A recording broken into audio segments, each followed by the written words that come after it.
আওয়ামী লীগের নেতারা সেনাবাহিনী মারছে, তাহলে কত বড় দুঃসাহস পাইয়েছে, আর সেনাবাহিনী কত বড় অধপতন হয়েছে। অধপতন তো এই যে অধপতনের কারণে, আর অধপতন হওয়ার কারণে আওয়ামী লীগ বিএনপি এই অধপতন তারা ব্যবহার করেছে, আর সেনাবাহিনীরা ব্যবহৃত হয়েছে।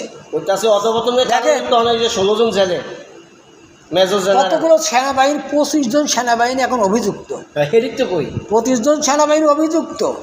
তো সেনাবাহিনী অভিযুক্ত হবে কেন? সেনাবাহিনী লোকে থাকবে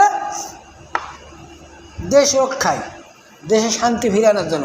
সেনাবাহিনী রাজনৈতিক নেতাদের ভিতরে ঢুকে সেনাবাহিনী প্রধানমন্ত্রীদের কথা শুনে মানুষকে গুম খুন করবে কেন?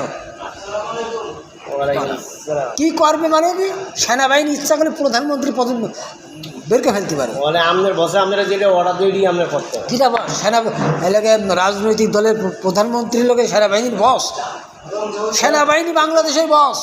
আরও হয়তো 5 দিনের জন্য ক্ষমতায় আসে একটা রাজনৈতিক দল, 5 বছর 10 বছর পর্যন্ত ক্ষমতায় আসে, আর সেনাবাহিনী সারা জীবন ক্ষমতায় থাকবে যতদিন তার চাকরি আছে।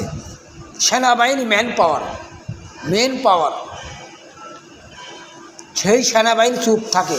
ওই যে আমার খালা আমার চাকরি দিয়েছে, ওই যে আমার ভাই আমার চাকরি দিয়েছে, ওই যে আমার শেখ হাসিনা আমার চাকরি দিয়েছে, ওই যে আমার খালেদা চাকরি দিয়েছে, আমার ওই জায়গায় থাকতেই হবে।